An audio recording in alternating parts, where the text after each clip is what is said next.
Hello, and welcome back to the podcast. I'm your host, Elizabeth Larrick, and we have a treat today. We have guest John Heenan joining us all the way from Montana to talk to us about a recent verdict. Hello, John, and welcome to the podcast. Hey, Elizabeth, thanks so much for having me, and what a treat to get to be on your show. Well, I think it's going to be our treat because you guys had an amazing verdict, $27 million. And so I'm excited to have you here to talk a little bit about that. But before we jump in, for folks who may not be familiar with you, tell us a little about where you practice, what your main focus is. Give us a little background. Sure. So I've been in the trenches trial lawyer here in Montana for 20 years now. Cut my teeth on some federal criminal defense and have been a consumer protection lawyer. So I've for many years sued debt collectors, banks. Back in the 2007, 2008 time period, I kind of did nothing other than sue mortgage servicers for defrauding people. Had some good results at trial in those cases. And yeah, I fight bullies. I take on bad guys. And here in Montana, you know, everybody's somewhat of a generalist. So I think I get referred cases involving people getting picked on by bullies. Okay, well, that's a good background to give us. And of course, I'll do a little more background as well in the show notes. So just for our listeners, if you want to reach out to John, his information will be in our show notes. But what I find so curious about this verdict was you jumped into this case kind of just a few weeks before trial. So what made you get excited? What made you say yes to going to trial in this case? Well, I think probably like many of your listeners, my least favorite part about the practice of civil plaintiff's law is how long it takes to get a case to trial. And so, you know, my normal case is like probably everybody else's, where I file it, grind it out for years and years and years before finally, after you know, all the doors have been closed on the defendants, we finally get our day in court. This one was kind of every trial lawyer like me, dream. I was literally sitting at the brewery having a beer with my good friend, and we had another trial coming up, and he told me that he had back-to-back trials. And I said, "What's the other trial?" And he told me about this case that we're here talking about. And I said, "Hey, do you need some help? I work on tips." And, so that's literally how, I think that was 2 or 3 weeks before trial that I first heard about this case. And I do think, and I a lot of times help other lawyers either jumping in and helping them try a case at the last minute, or at least kind of giving them a fresh set of eyes. I do think that, and that's a big thing that I want to visit with you about, Elizabeth, and I know that you specialize in is, I think lawyers grind all these issues for years and years and years, and so we just think because it's important to the other side or the court that it must be important to a jury, when 99% of the time it's not at all. And so, I do think whether you're willing to relinquish the control and let somebody else try your case, that's always hard. But at least getting fresh sets of eyes on a case that you've been staring at for a long time is incredibly beneficial. So I brought a fresh set of eyes to the case and helped my good friend to help his client get a fair result. Absolutely. You guys have so much wisdom and knowledge. I really wanted you each to come in and give your own thoughts. Well, kind of the flip side of this case, and working a case for 3 weeks, is Tim and I just finally got resolved a case that we've had for 8 years together. So that's sadly more the norm in the civil practice than a couple weeks. Absolutely. I mean, I think you're going to be preaching to the choir to most people who totally understand the slogging it out. And this case is a case that it really kind of lingered pretty significantly long. It took a while to get to trial. There was an appeal. So there was a lot of, back and forth, a lot of slogging out. I know that Tim really had to do a lot of fighting and digging in this case against a private prison.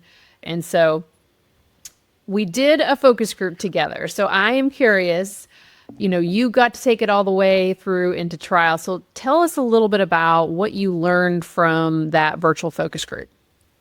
Yeah, it was hugely beneficial. And I mean, for more just kind of, interesting story or whatever, somewhere between the bar with Tim and agreeing to be on the case, and then I had a long planned road trip that I drove from Arizona to back to Montana. So for me, thank God for the Zoom nature, the virtual nature of your focus groups, because I was in a geodesic dome at a campsite in remote Utah in range of their Wi-Fi in order to participate in this focus group. And so I've always done focus groups in my cases way back when, before Zoom.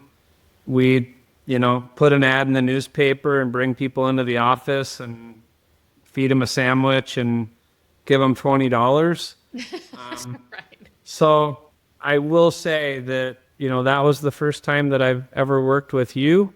And I was incredibly impressed with not only the people that you found, because in my experience, it can be kind of the usual suspects when you're trying to do it yourself.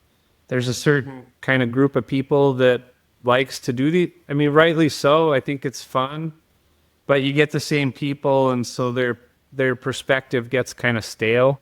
And also, we've read the books, have done the best. We, did what we thought was the best, but then I watched you handle one and realized that what I'd been doing up till then was not the best.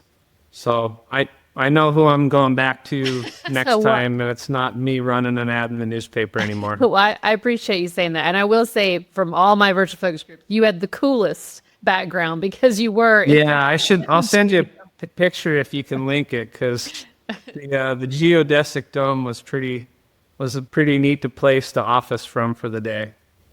It was. And as far as, getting up to speed so quickly and thinking about those 3 weeks and thinking about that focus group, you yourself did an amazing job getting up to speed on the file, because you did part of our presentation on that in that focus group as well. And then, sat back and watched everything else people were saying. So there was a lot of information to kind of synthesize down and then get that feedback. And then you took that then and, recreated and went back and created an opening statement that I thought was fantastic. Well, and I really also, to continue to sing your praises, Elizabeth. I've done focus groups with other people too, but that never involved kind of, hey, let me look at your opening PowerPoint slides because I might have feedback, and you had amazingly good feedback. One of the things I like most about trial is the collaborative process, and just, the finished product that the jury sees it's never the work of one person, or I would say it shouldn't be the work of one person. And definitely the way we do it in my office is it's very collaborative, and through that process, the jury gets the best version. Absolutely. I think you used a beautiful word for that, which is stale. We get so stale, our stale perspective as lawyers, and having more people get eyes on and give even just very small things make, I feel like, the biggest difference. And in this case, I think you guys had a really good challenge of getting the focus in on the really bad violations, because you had so many ways to go, so many bad acts. It was really trying to connect everything together and keep the jury focused. Yeah, and you did a great job of helping us with that. For the listeners, I think I had 4 or 5 things I wanted to prove them guilty of, and you correctly said, why not let's just go for 3. You don't need to prove. I couldn't help myself in closing. I reminded them of the 3 that we were told them we were going to prove, and then I put up a 4, 5, 6. I think that's brilliant. Just to kind of sugarcoat it for them. Yeah. So I think that's that's one of the things I was hoping you'd kind of tell us a little about, because one of the things about, I think, sometimes can be difficult when you're approaching a trial, especially in your case, right on the eve of things. You're taking in all the information and creating all the crosses and the openings and being able to then think through and tailor opening into closing. But you used it in a way where it was just like, and let me show you what else we proved to Yeah. show they were not paying attention. Yeah. We all get good ideas from, at least I get good ideas from other people, and just kind of, you crib them and you make them your own. And a mentor and friend of mine is Carl Bettinger, who wrote an excellent trial guides book, 12 Heroes, One Voice. And that's kind of my go-to for how to put cases together. It's just that the Joseph Campbell, it's just a way to tell a story, is explain to the jury what's going on, kind of what they've entered into, and what their options are for either, stepping up and doing something or choosing not to. And that's the way, it's the way I sue debt collectors. It's the way I sue banks. I do bad faith insurance stuff. It's the way I present bad faith cases, and that's how we presented it here too. And I think it works. I mean, you tell me if you've been successful before. Yeah, it does work. And I think our, plaintiffs' lawyers, our instinct is we feel so, by the time of trial, we feel so kind of emotionally wrapped up in our clients. We uniquely know all the crap that they've been put through behind the scenes, how disrespected they are almost always through this process. And so kind of we go in with a chip on our shoulders. The jury, the judge, the jury, nobody else kind of has that perspective. And so when you start off from a position of, and I guess I'd say too, Montana's a very conservative venue. Our jury here was a federal court, Eastern Montana. These are farmers, ranchers, people that do not want to, give Rock money the boat. away, Yeah. period. Everybody says, oh, that hurts, rub dirt in it, get over it. And that's great. And that's kind of the only place I've had a couple of cases in California and stuff like that. And I won't lie, that's pretty fun too. But on a case where kind of values have been broken, I think a conservative jury is your best jury, because they understand right and wrong and are willing to act when they see wrong. Absolutely. But I mean, let's spin it a little more here, because it's federal court.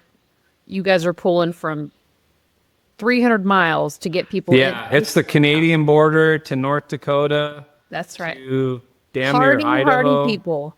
Yeah, You're people suing have a driven- private entity, which is one of the biggest employers in that entire area. Everybody knows where this place is, and the fear would be, oh my gosh, right? You're going to put these people out of business. Like, they're the main employer. Also, let's be real here. These are prisoners. Like, you deserve to be there. Why should we even care about this situation? Yeah. So you guys kind of had a little bit of an uphill battle, to get and really position the case and frame it in a way to where, like you said, you focus on the values and correcting the wrong. I think a lot of that happens in voir dire. Voir dire isn't just the place to select your jury and get rid of the people that you don't want. It's the place to frame your case for the first time and, stake out the posts of what ethical drama, what are the moral values and moral issues that are going to come into play in the trial. And I think I always do cards up and tell the jury panel it's cards up, and this is, these are and that's just cribbed Jerry Spence stuff. I mean, it's not so original, but it's really effective when you say, here's the warts in my case. Let me show you what they are, so that, the jurors are hearing it for the first time from you. So yeah, we had a prisoner, a positive meth test, stuff that might scare somebody away from taking their client's case to trial. Absolutely. I don't know if there was much of a choice here, though. Was there? I don't think there was even anything remotely that would give you guys an opportunity to settle, I should say. before. Yeah. Yeah. Want to know what jurors really think about your case? Stop guessing and start testing. I run virtual focus groups that give you real insights from real people without the hassle of conference rooms and catered lunches. We'll uncover the landmines in your case before they blow up, because the best surprise in the courtroom is no surprise at all. Ready to see what you've been missing? Let's talk virtual focus groups and book a free consultation call with the link in the show notes. Well, talk us through, if you can, anything a little bit about jury selection or opening statement. Is there anything that you can kind of share with us as far as thinking through? Because there are lots of people who have the same the same battles. Conservative venue, uphill battle against a defendant, a not so great plaintiff. So tell us a little bit about, if you can, things from the trial. Jury selection, obviously one of the big things that we had to kind of put front and center was, does anybody think that people in prison don't have the right to be kept safe, that, stuff happens? Because that was going to be their big defense, and we knew it. So kind of getting ahead of that, having the jury panel openly talk about, and some people did say, basically, why should somebody like that be kept safe? So that's,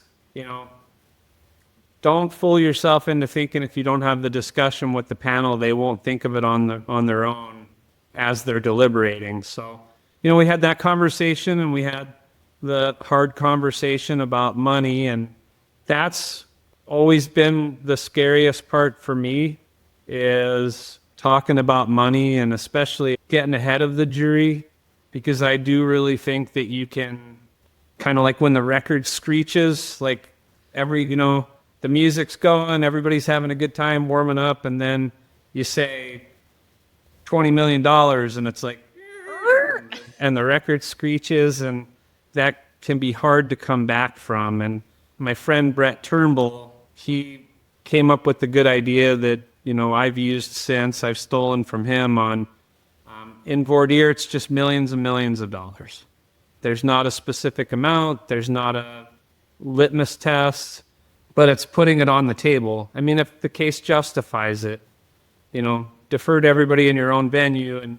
But I don't think just asking for millions and millions of dollars gets juries to award millions and millions of dollars. I think there's a credibility component, and you're going to get burned if you start throwing big numbers around and the case doesn't justify it. But if the case justifies it, I think it's really important to let the jury know where you're going, so that they have the opportunity to talk about it. And we had a lengthy conversation at the jury panel, people saying, I've never seen $1 million. How would I know whether I could award $1 million or $2 million or more?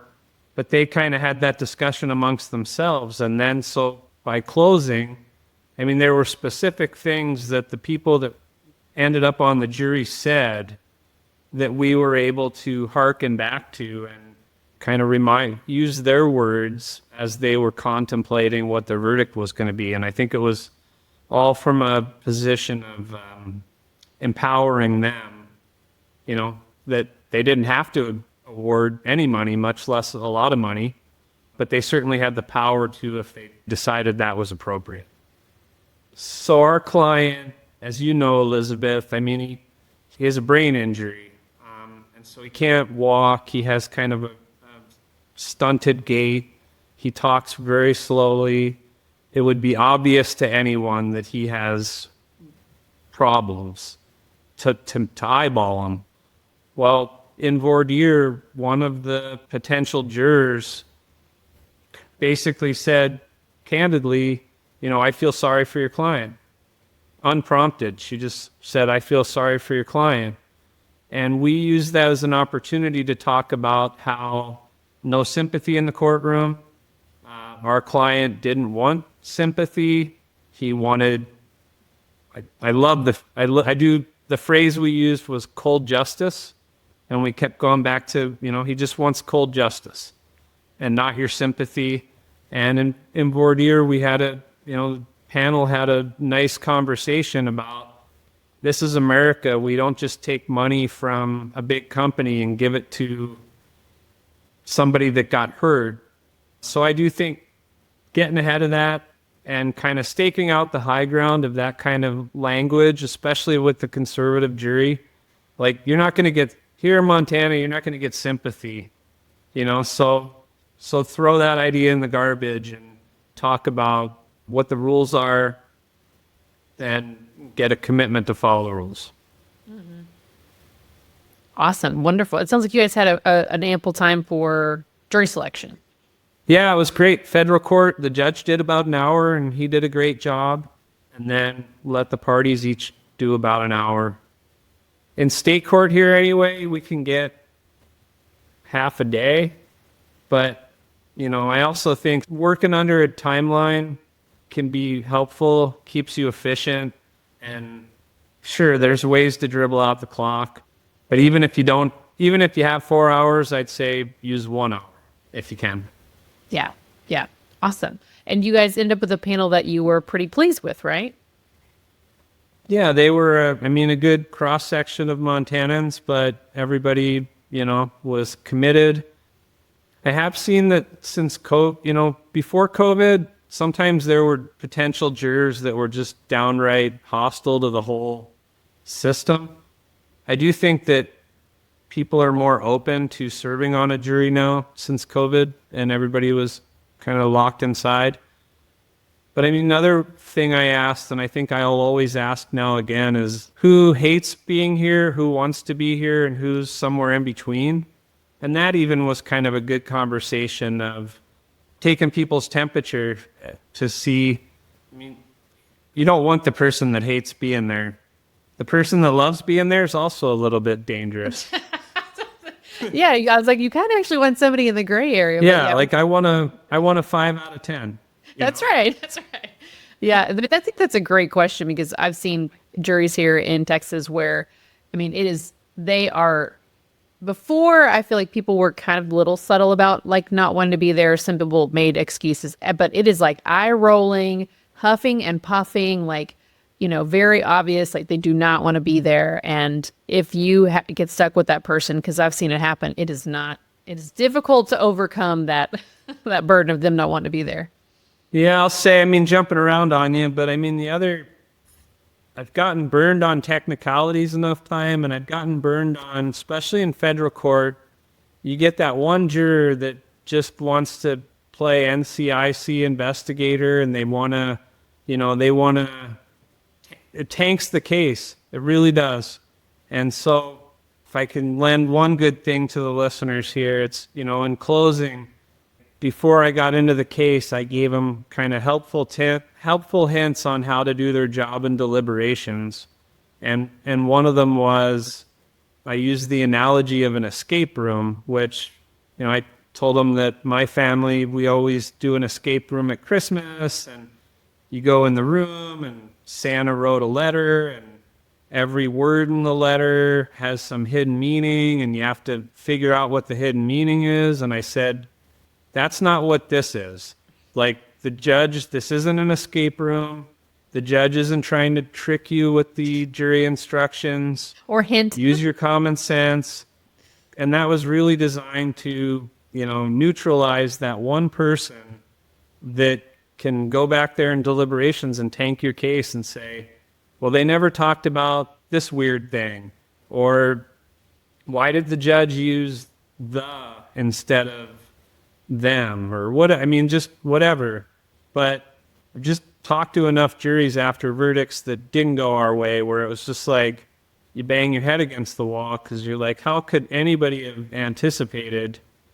But then that's probably a good segue into how important it is to get a focus group, because there is a lot of those things that you might not anticipate, but if you hire Elizabeth to do a good focus group for you, the people on that focus group panel will anticipate. And there's nothing better than in real trial solving mysteries that you didn't know existed until you learned about it in a focus group. Yeah, you definitely hear all the off the wall possibilities where, you as a lawyer are thinking, okay, well, that's not likely to happen. But it still goes into a category of, if I get this kind of person and they're stuck in there, they could be thinking about, well, where are the fingerprints? Well, how could Yes. there not be a video of this? Or maybe, and it's like, oh no, like we're all doomed. Yes.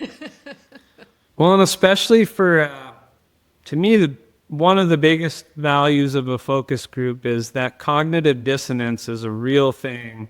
And if you're prosecuting cases and don't understand it, you're doing your clients a disservice. Like, we think, my plaintiff had a hip replacement surgery, so I think I want people on the jury that had hip replacement surgeries. Maybe, but probably not, because they're sitting there going, nobody gave me $1 million when I got a hip replacement surgery. Human nature is to sit there and go, how would I have never been in the circumstance that this plaintiff was in? And I've heard some preposterous, I've heard people saying that they never listen to music while they're walking down the sidewalk because they're always ready to jump out of the way of a vehicle that jumps the curb. I mean, just crazy stuff, but that's what we need to be anticipating and closing doors on. Oh, absolutely. And I think that's where, the creativity of focus groups always blows me away. Where it's just like, oh my gosh, they're trying to put themselves so far from the position of the plaintiff. And I mean, in this case, none of your people were probably ever been in prison or in jail. So Right. it's hard. That point of view in a case like this is very difficult because that's always where you want to be seated, is knowing what the point of view is of the jury. Are they with us or against us? And in this situation, no one's going to have the point of view of being in prison. No. They're more likely to be working at the prison. Yes. Yep. No, for sure. Well, surprisingly, though, I mean, I'd never handled a prison case before, but I do a bunch of assisted living cases, and so I kind of presented it as an assisted living case. And even in voir dire, we talked about who's had, loved ones at a facility that they're dependent on other people to take care of them. I mean, it was kind of a natural analogy. Obviously, different reasons why you'd be in an assisted living facility versus a prison, but Sure. Definitely. But I think, the way that you guys framed the case, and of course, starting first with focusing on the defendant and the conduct there, not focusing on injuries and that kind of stuff, like you said, sympathies out of the courtroom. Were there any other, takeaways that you feel like could stand out that would help other trial lawyers either getting ready for trial now or just, putting it a tool in their toolbox? yeah, a couple things. I mean, one is you never know when lightning's going to strike unless you're on the field.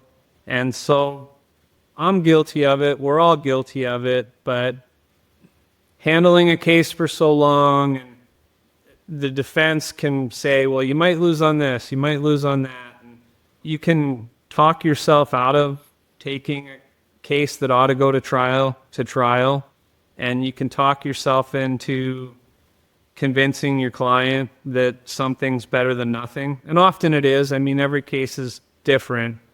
But when you're getting lowballed, when the defendant or the insurance company are not offering anywhere in the neighborhood of close value for your client's damages, we're trial lawyers for a reason, and part of that means showing up and trying cases every once in a while. And, I use a line with insurance adjusters and defense counsel sometimes and I probably stole this from somebody, but I'll tell them, like, yeah, if I'm batting 250, I'm playing in the major leagues. I just got to win one out of every 4. And they hate that because they don't want to be the one hit that you get.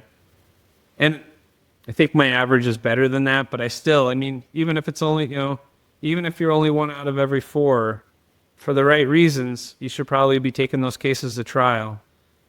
I think we as plaintiffs' lawyers make ourselves a bigger part of the equation than we really are for big wins. I think that if I set my ego aside, most big wins that I've had in my career and I've watched others have more to do with compelling facts, compelling plaintiffs, and then kind of the the magic spice on top is often not what we as plaintiffs lawyers do, but the way that the case is defended. No holds barred, no accountability, beat the plaintiff into submission might sound pretty good when it's, the insurance company and the defendant and the defense lawyers all huddled up. But sometimes when you watch it play out in front of real people, it just looks kind of ugly. And I've seen that happen quite a bit. And so I guess my counsel in those circumstances is don't re-inject yourself as part of it. Get out of your way. If there's particularly nasty cross of a plaintiff or, a family member, maybe just let it play out instead of objecting. Like, we just presented it straight up. There wasn't any razzle dazzle, and some people are better at the razzle dazzle than I am, and some people are in places that's maybe better received. But razzle dazzle doesn't work in front of conservative Montana juries, and they don't like feeling tricked. And so I think just, straight up the middle, cards up the whole way.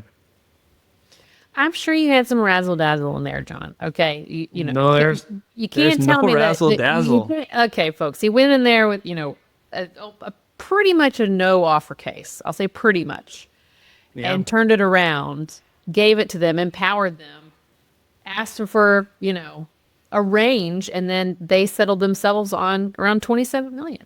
So I mean, that's there's got to be, like you said, I think the magic of the courtroom does so much good for us than we can ever anticipate. It's just hard to trust that that's going to happen.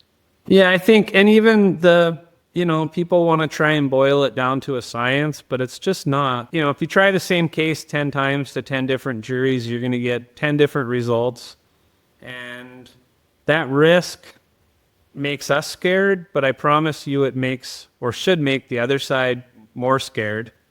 I think a product of what happened here was a company that's used to getting sued by pro se litigants all the time and just kind of beating them down and not really understanding their own risk exposure.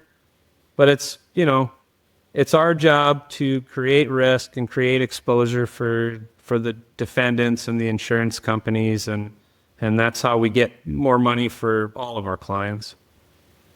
Absolutely. Well, John, it has been a treat to have you and listen to you give us your pearls of wisdom for trial, because there are a lot of folks that are struggling with conservative venues, and a lot of people just say, I'm just not going to do it. But I hope that everyone listening says, okay, we can do it. It's totally possible.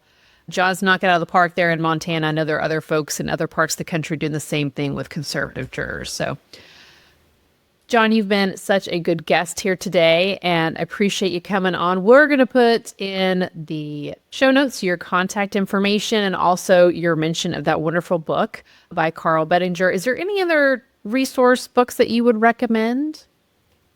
That'd be the big one. I mean, Trial by Human, the Ball on Damages.